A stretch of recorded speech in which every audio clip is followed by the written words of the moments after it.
Hello, everyone. My name is Kevin Gover. I'm the Undersecretary for Museums and Culture at the Smithsonian Institutions. Thank you so much for attending.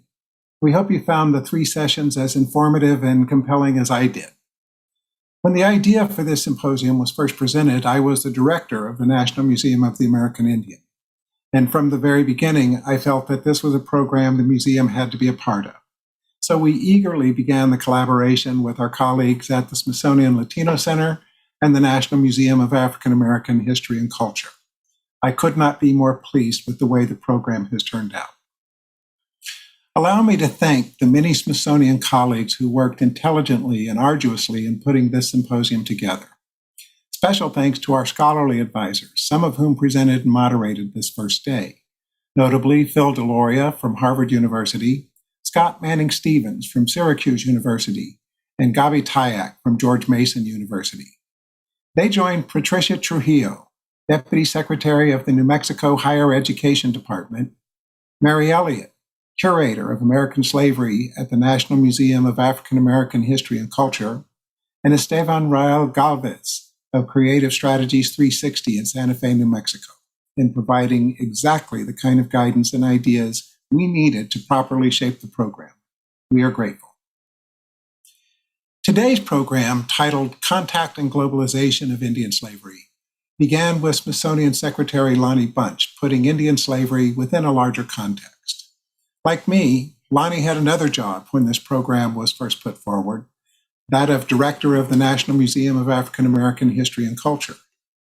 And also like me, he was eager to lend a hand. Lonnie is always clear about our work being grounded in sound scholarship and the importance of living up to the Smithsonian's founding mission, that of the increase and diffusion of knowledge. This symposium is all about the increase and diffusion of knowledge. Although efforts by policymakers and scholars following Reconstruction tried to obscure the experiences and histories of the enslavement of people of African origins, it has since been recognized as foundational to American and continental history. In this way, it has also largely influenced nearly every aspect of our nation's history. The story of enslaved American Indians, however, has been quieted over the years, by whispers as much as by silence, hushed aside even by those who have inherited it. This symposium gives full voice to these hushed histories and living legacies. Historian Margaret Ellen Newell notes that Native Americans are the charter generation of racialized slavery in what is now the United States. And as historian Andres Resendez observes, Native Americans were subjected to a parallel system of bondage equally degrading and vast as African slavery.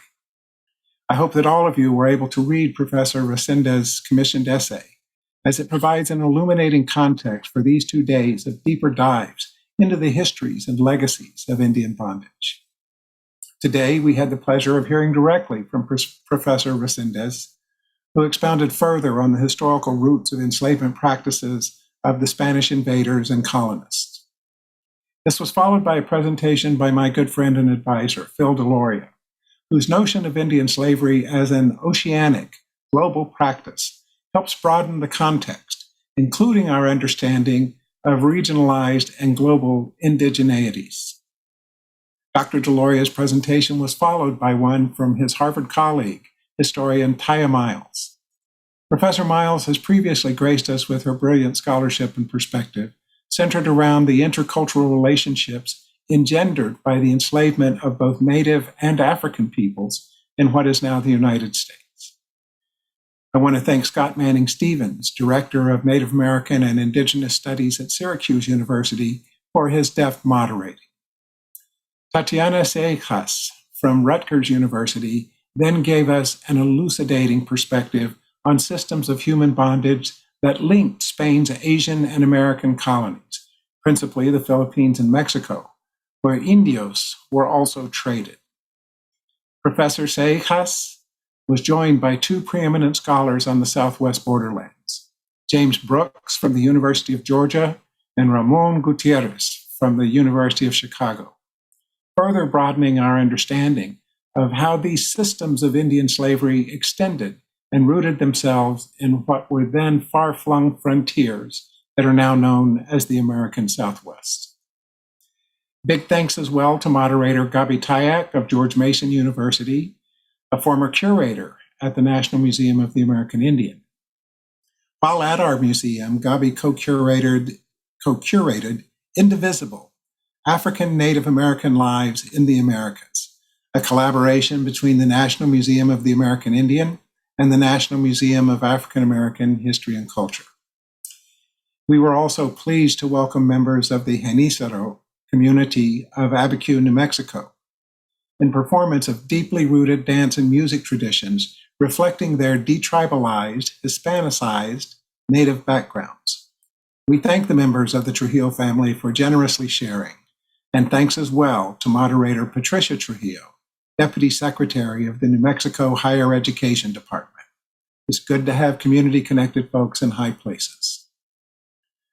I could not be more pleased that we have expanded the exploration of how Native peoples are directly connected to these historical cultural intersections. I'm proud of the work of our Smithsonian team and so very thankful to our scholarly advisors and to the esteemed content experts who have presented and moderated and will present and moderate during the second day. My gratitude to members of Native communities who are living representatives of these enslavement-related legacies. When Eduardo Diaz of the Smithsonian Latino Center first brought this program to my attention, while supportive, I didn't really have a sense of the depth and scale of the exploration and what this exploration really needed to be. Having followed the development of this symposium, it became clear to me that this would be the first in a series of programs on this subject of Indian slavery. Returning to Andres Resende's symposium essay, he points out that all European empires took part in the trafficking of Native peoples in the Americas, not only the Spanish, but also the French, the Dutch, the English, and the Portuguese. My hope is that we will be able to convene similar programs to understand the full measure of these slaving regimes and cultures in terms of both historical and contemporary. Please stay tuned. So thank you again for attending this first day of the Other Slavery. We look forward very much to your participation in day 2.